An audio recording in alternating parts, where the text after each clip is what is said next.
WorldDenver Talks today with Amr Bakly.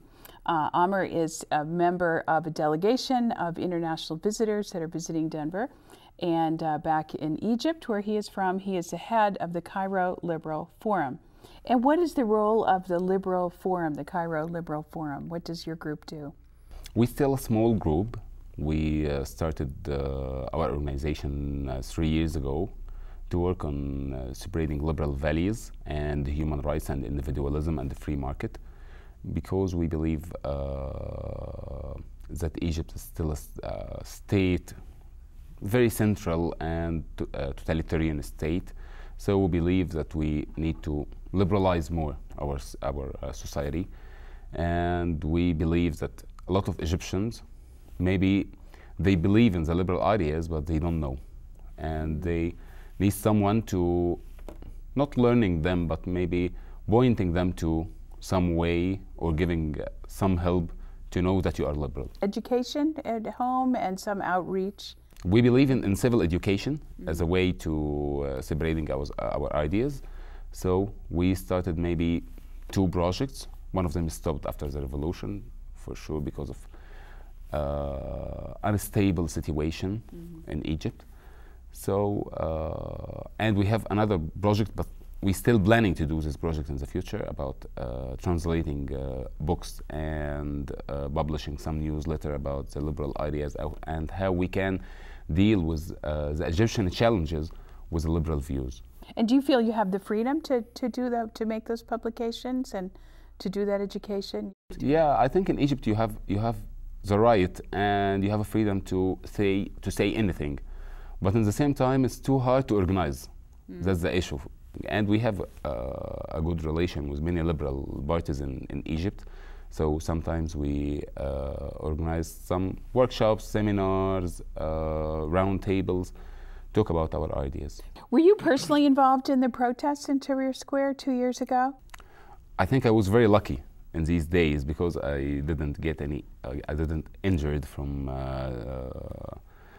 the current event there, and for me it was a new experience. For the first time I saw people not involved anymore before in politics, just they going to the streets to asking for liberty or freedom and social justice and maybe fair election or a new constitution or something of these ideas of free speech.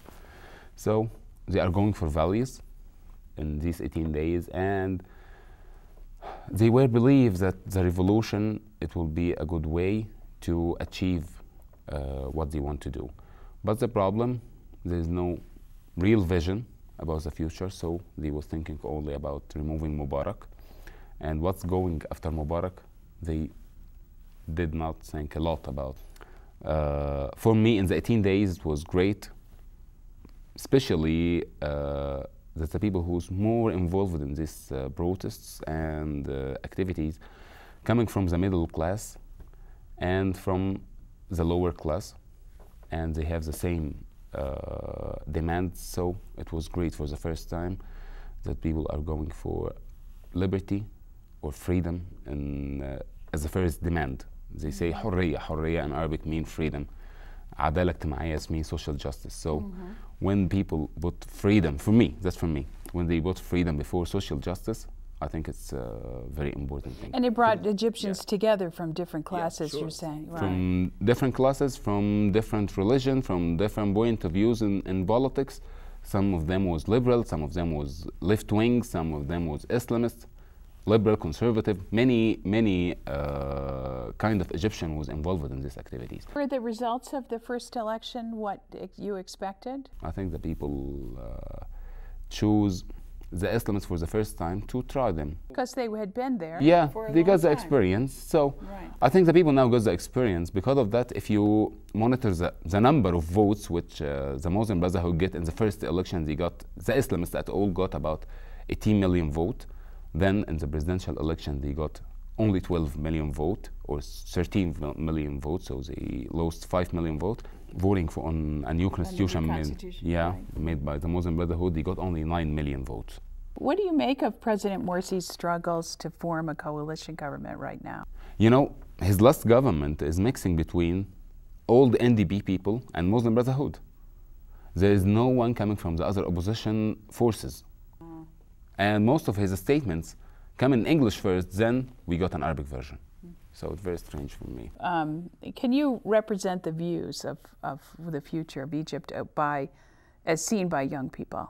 You know, I believe always that Egypt can't be turned from a totalitarian state to democratic state in 1 year or 2 years. Yeah. It's a long struggle. What are your peers saying about what's going on in Syria? And do you feel any interest in making common cause with the Syrians? It became Syria more globalized. It's a fight between one of the Cold War fights still between Russia and the United States, Israel and Iran, Saudi Arabia and Syria, and Saudi Arabia and Iran.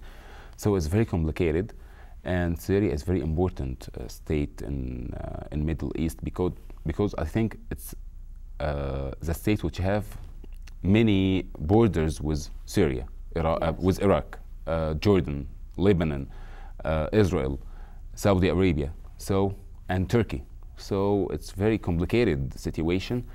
Until now, it's not clear for me, because sometimes I met with many leaders from the Syrian opposition in Cairo, and when I hear to them, they are struggling for democracy, but at the same time, there's a terrorist group and extreme Islamist group now is fighting too in Syria, and many minorities attacked already by these groups. So I think it's very foggy situation in Syria now, and it's very complicated. And I think even here in the United States or in Europe, no one have a clear solution how we can deal with Syria, even in Egypt, even in Saudi Arabia, which is very close countries to Syria. What do you think we don't understand about Egypt?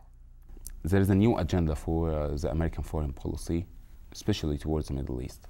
Bush administration was supporting democracy in Middle East, and I believe that Bush administration was dealing with us on the same step and on the same level, that you are human, even you are Muslim, you are Christian, you need democracy, you need economy reform.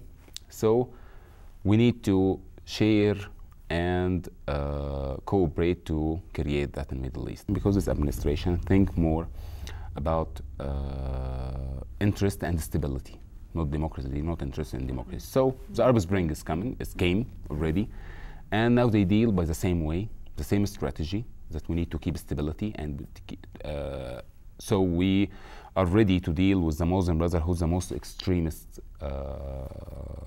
force in Egypt, because they are Muslim, and we believe that Egypt is a Muslim state, so the Muslim Brotherhood can rule Egypt in an easy way and too smoothly way. Because our interest is stability, not democracy. But didn't create any stability. Still Egypt, because of the Muslim Brotherhood, try to create a new dictatorship, so there is no stability in Egypt. So Morsi is the new Mubarak? Sure, Morsi is the new Mubarak, and many, even in the United States media, said that, even in New York Times and Washington Post.